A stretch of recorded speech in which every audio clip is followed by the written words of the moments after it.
Welcome back to the Star Trek Critic, where each episode is graded like a school project, and I make smart-ass comments all the way through, pointing out the errors like I could do a better job than they ever did. Today's episode is Wink of an Eye, where the crew meets a group of accelerated people, and that's pretty much the plot. While Scotty is giving the ship's log, did you ever wonder what an outer quadrant of the galaxy really means? It means that they're lost. Look closely, that's not Lieutenant Uhura or Chekhov. Kirk says to specify, just like Spock's ex-wife. Now Kirk contacts Lieutenant Uhura and she magically appears, so minus 1 point. And Chekhov has magically reappeared too, so minus 1 more point. And not once do they think, hey, this might be a recording, so minus 1 more point. They also don't consider this might be a trap, like all the other fake distress calls they get. The next point is lost for the captain and first officer beaming down together like they're not supposed to. Spock says they are at level 7 on the industrial scale and has found abundance of literature. Does he ever translate and process the literature? No. If they did, they'd figure out what was going on and it'd be a much shorter episode. How much do you think that statue would go for now on eBay? The lesson to be learned here is when you're in a foreign country or a foreign planet, don't drink the water. Look what happened here. McCoy admits to a guilty pleasure. So he barely licked the water, but he also washed it on his face too. He just wasn't there is the 23rd century way of saying he disappeared. Once they get back to the Enterprise, the ship starts to malfunction, much like the Enterprise D in the Next Generation episode, Contagion. Kirk is speaking like Yoda. Now they play the distress tape again, but never examine it to determine how long it has been playing. It could have been for centuries, so minus 1 more point. The message was so boring Kirk fell asleep in his chair. Sulu is rubbing his nose. He might have coronavirus. And again, more malfunctions. Everything is broken except playing that recording. Kirk asks McCoy what he's been reading, and McCoy says it's a book called You're the Last One. But it must be dirty because they can only discuss it there. Kirk gets to sickbay, and Nurse Chapel says the place is haunted. Someone opened all the cabinets. Something like this, I guess. McCoy's getting a little suggestive here, isn't he? Now Kirk is saying something equally suggestive, which means this can be taken several different ways. Either this show has lost its G rating or my commentary has lost it. McCoy can just look at somebody and make a diagnosis of if you're hallucinating or not. Then of course the next point is lost, since the transporter would have noticed it beamed up extra mass. This is so important, Spock says it twice. Sounds like something they're being served in the kitchen. This time security is actually in front of Kirk and Spock. You know, that means they're gonna get whacked. Now for some good old special effects. Kirk and Spock should know better than to keep going if security is pushed back. So minus 1 point. These guys are like, yeah, you two are gonna get killed this time, not us. The next point is lost since they kept going. They should have observed the room through the security cameras they have in each room. Does this thing look familiar to you at all? How do they get this up here unnoticed? The Enterprise is now officially haunted. There was no force field. Spock quotes from the Devil's Advocate. Look, but don't touch. And it turns out asking the computer anything is a waste of time because it always answers data insufficient. This computer has no information but says the aliens are going to take over the ship and that the crew should surrender. This computer has no balls. Spock says I, just like Scotty. The next point is lost for the yeoman bringing coffee. Get your own damn coffee. The turbo lift doors are open, so minus 1 more point. As you can see, Kirk is doing the Macarena from his chair. This is your 1960s public safety notice embedded in a TV show reminding you to never leave your drink unattended. Was Kirk just magically kissed, or is he embarrassed that he just farted? We will never know. This isn't the way he likes his coffee. Thank you. I take it black. Like my man. Now everyone slows down. But how slow should they be going? Super slow motion or frozen? Now for a good look at the enemy. Yes! Kirk again quotes his favorite Who song. He does that a lot in the 3rd season. Turns out it's a successful pickup line for Kirk. That's what she said. I guess this means she likes it fast. Kirk wants to know what she's done with his men. Sounds like she did a lot with his men. So they should be moving super slow in the background, not frozen, so minus 1 more point. They even had cancel culture in the 1960s version of the future because she's offended that he says she sounds like an insect. Kirk asks her what she did, and she says she changed him. Did she mean she changed his diaper? Oh, she says that he is like her now. She gave him a sex change. Just what does she want to do with him next? The next point is lost because the turbolift door should be moving really slowly, and there should be somebody going through it. Deela just wants to neck. Kirk actually pushes her away. The ship has not been sabotaged. We had to make some changes in it to adjust it to us. She speaks like a politician. He's like, what the hell is she talking about? The Scalosians really have a bad plan since it's dangerous to speed up the humans. It would be safer if they slowed themselves down. What is she pointing to and laughing and saying that won't work? That's rude. The crew never does notice a phaser was shot on the bridge right in front of them, so -1 point. This is a line you usually hear from a dictator. And the way she talks, it sounds like they've been doing this for a while, luring other ships here and not just the Enterprise.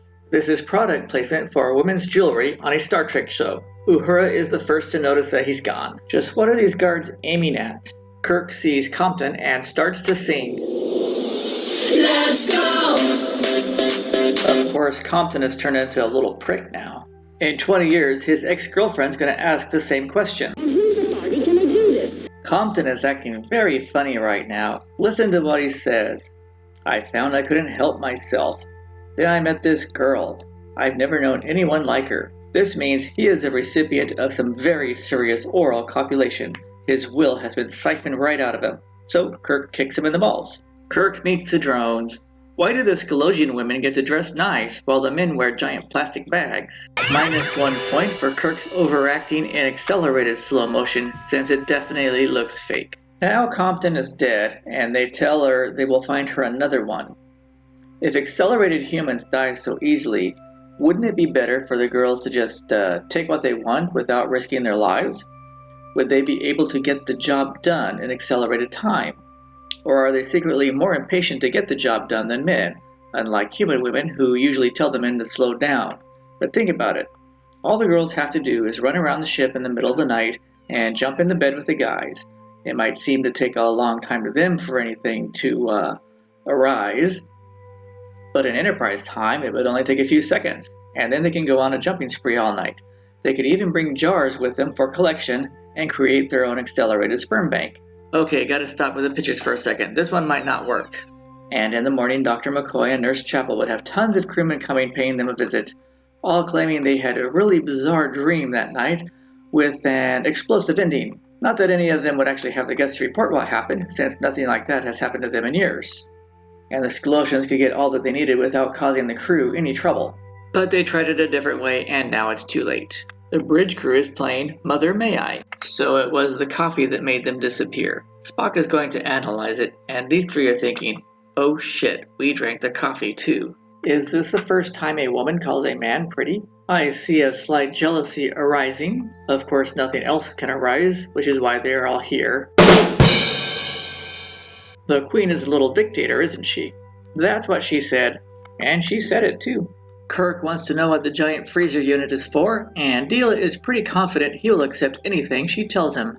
He then complains that they are all prisoners, and she says hardly, but doesn't tell them they are all really just turning the ship into a giant sperm bank.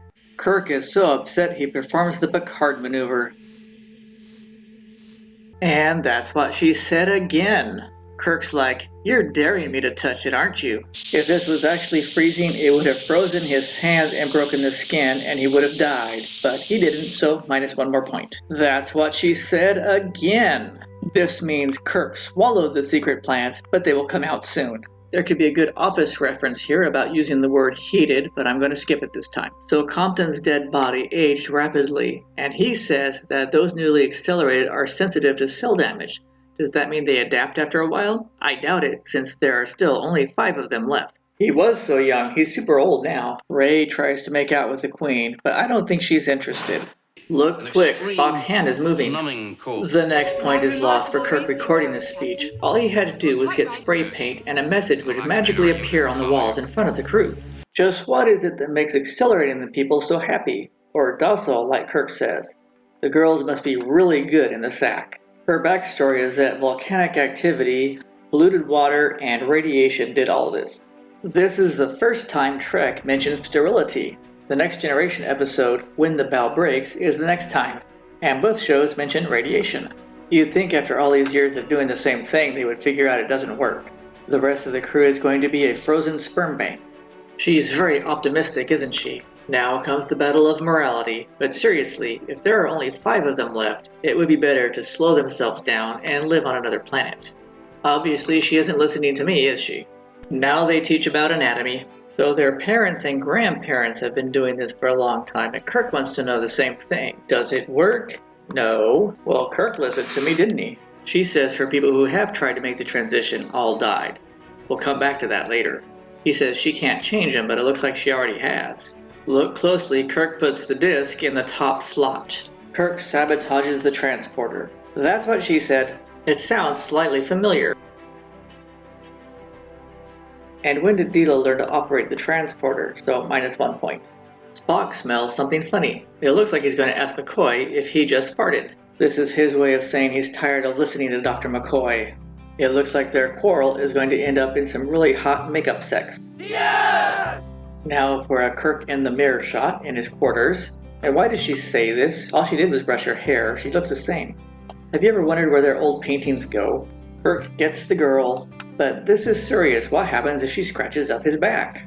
Will she scratch up your back? What? In the movies, women were always scratching up the men's back and screaming and stuff when they're having sex. How do you know this? Jed's got cable. Well, it looks like Deela has watched Sleepless in Seattle. He actually had quite a lot of lines in his distress call. He even talks about indigenous populations attempting to survive. Spock makes a discovery. No explanation of who is recording this, so -1 point. And -1 point here because McCoy finds Kirk's tape in the lower slot instead. McCoy now thinks he's Spock. It must be the Saurian Brandy. And now they're going to put those pieces together. Scotty only has a few lines in this episode, but he's the one that suggests to Spock about speeding himself up. But then he loses a point because he's supposed to be on the bridge and he's already made it down to the transporter room. I wonder what Deela's been doing. Putting the boots back on means Deela has been doing Jim Kirk. Kirk is thinking, this is great. All the girls used to call me was the Minuteman, but now that I'm accelerated 1,000 times faster, that term means I'm a sex god. Now comes the obligatory knife and pillow fight. Deela shoots Ray. Now comes a rather awkward conversation between Ray and Deela. What the men of that planet really need is Viagra. But Deela definitely wears the pants in the family on Scalos. Why is Kirk standing like that? Like he's in trouble with the principal or something. Is Deela saying this, or Kirk? We will never know. How much of an age difference is there? Kirk has decided to play the fool, and she is falling for it. I don't think he's really completely accepted the situation, but for now, he'll be getting a lot of sex. And -1 point here for the Doctor creating an antidote so quickly. The Scalosians have been trying for centuries. And -1 more point for Spock's chugging of the water without any type of testing. But he was told by the directors that they didn't have a budget for a 2-parter. And -1 more point for those computer disks laying haphazardly on the floor. Another point is lost because this beam down should take hours, not seconds. She's talking about the freezer unit, right? They really don't have the Luke and Leia phrase down perfectly, do they? Spock and Kirk join together to attack an empty hallway. Did you notice when accelerated people get shot, they fall in slow motion? The robot freezer is now defenseless. Deela is pissed now, but Kirk doesn't offer to slow them down since they have the antidote, so -1 more point. And she's right about that. They will probably just die away. They don't even tell her that they have an antidote and could save them. What assholes. In reality, she only wanted him for one thing, and she got it. And they beam down in seconds again. When did the transporter become accelerated? And once they're gone, Spock says, "Oh, by the way, we found a cure." Besides Kirk looking silly for a comedic scene in the show, the antidote has no side effects, not even an acceleration hangover. Kirk sees Scotty and spouts bad poetry. According to this captain's log, only a few hours have passed. It's highly unlikely the ship could handle being repaired on accelerated time without breaking something, so -1 more point. But what about Compton's quickly decomposing body? -1 point for forgetting about him. Spock reappears and doesn't tell anybody that while accelerated, he was secretly running around the ship naked the whole time. Spock makes a funny joke so the show will have a happy ending. Kirk's thinking, did he just say what I thought he said? Uhura makes frisky comments, doesn't she? Kirk says goodbye to Deela one last time, but it looks like he's got that deceleration hangover, doesn't it?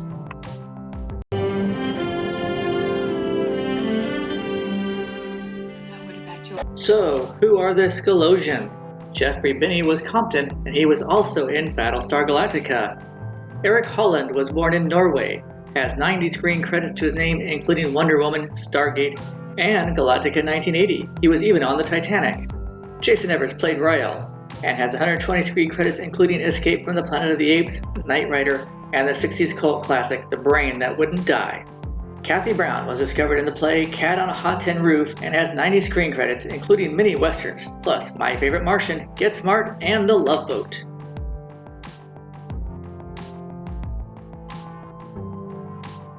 Wink of an Eye gets a whopping score of 73%.